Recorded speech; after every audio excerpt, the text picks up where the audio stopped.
Assalamualaikum warahmatullahi wabarakatuh. Perkenalkan, nama saya Irma Mulyadi dengan NIM H0523504, kelas PGSD, Fakultas Keguruan dan Ilmu Pendidikan, Universitas Sulawesi Barat. Di sini saya akan menyelesaikan tugas akhir, yaitu dengan mata kuliah kelas rangkap yang diampu oleh Bapak Muhammad Ilham S. SPD MPD. Pada tugas video mata kuliah kelas rangkap ini saya akan membahas 5 materi penting, yaitu yang pertama, hakikat pembelajaran kelas rangkap, yang kedua, model pengelolaan dan pembelajaran kelas rangkap, 3, penataan ruang kelas, 4, pengelolaan materi, yang kelima, disiplin kelas. Pengertian pembelajaran kelas rangkap. Hakikat pembelajaran kelas rangkap atau PKR adalah suatu bentuk pembelajaran di mana seorang guru mengajar di satu ruang kelas atau lebih secara bersamaan menghadapi 2 atau lebih tingkat kelas yang berbeda. PKR juga berarti mengajar murid-murid dengan kemampuan belajar yang beragam. Adapun prinsip-prinsip yang mendasari PKR. Yang pertama, keserampakan kegiatan pembelajaran. Yang kedua, kadar waktu keaktifan akademik atau WKA tinggi. Yang ketiga, kontak psikologis guru dan murid yang berkelanjutan. Yang keempat, pemanfaatan sumber secara efisien. Pengertian model PKR. Jadi, model pembelajaran PKR adalah model pembelajaran yang ideal yang telah melakukan sistem KPR, yaitu dengan menggabungkan 2 kelas dalam satu pembelajaran, karena dapat mendeskripsikan sistem pembelajaran yang efektif, yaitu pengalaman belajar, di mana siswanya berperan secara langsung dan aktif dalam lingkungan belajarnya, serta hubungan antara guru dan siswa tercipta secara langsung.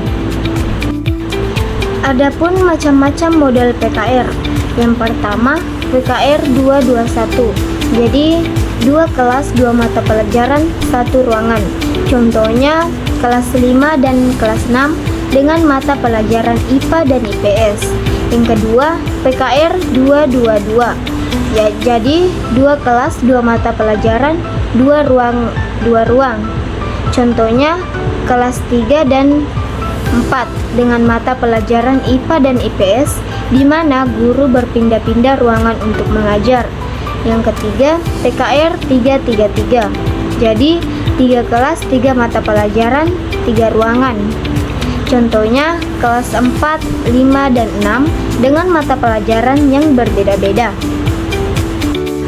Pengertian penataan ruang kelas.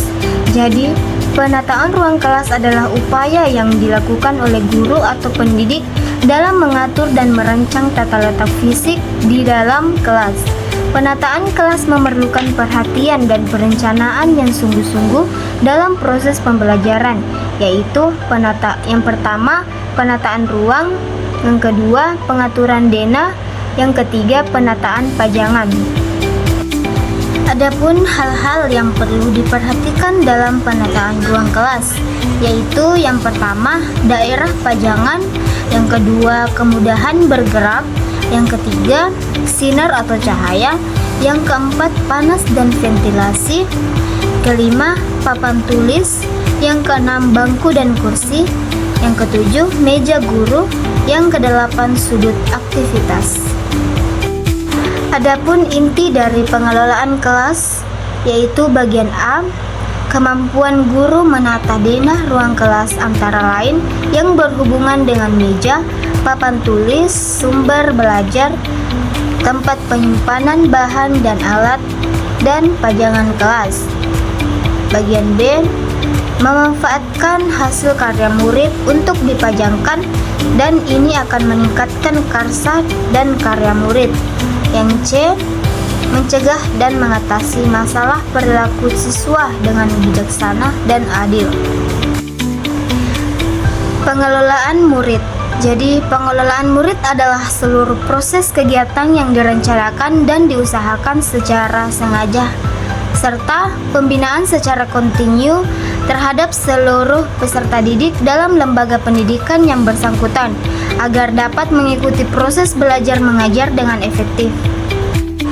Dalam rangka memanfaatkan tutor, adapun langkah-langkah berikut menjadi sangat penting, yaitu A. Melakukan perencanaan yang meliputi menetapkan tujuan yang akan dicapai, menentukan siapa yang akan ikut tutorial, menentukan tempat tutorial, penjadwalan tutorial, menetapkan materi yang akan diberikan dalam tutorial. Yang B. Melatih tutor. C. Melakukan pengawasan dan evaluasi. Pengertian disiplin kelas. Jadi, disiplin kelas adalah keadaan tertib di dalam kelas yang diwujudkan dengan taat kepada tata tertib yang ditetapkan oleh guru dan siswa. Disiplin kelas bertujuan untuk menegakkan standar kelas, meminimalkan gangguan, dan memaksimalkan pembelajaran.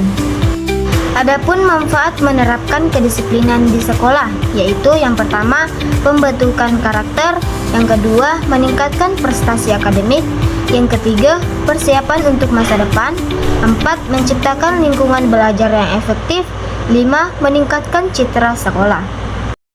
Adapun contoh disiplin sekolah bagi guru, yaitu yang pertama, datang ke sekolah lebih awal, yang kedua, berpakaian rapi dan sopan, yang ketiga, memulai dan mengakhiri pelajaran tepat waktu, keempat, menerapkan peraturan di kelas, 5, adil menegakkan kedisiplinan.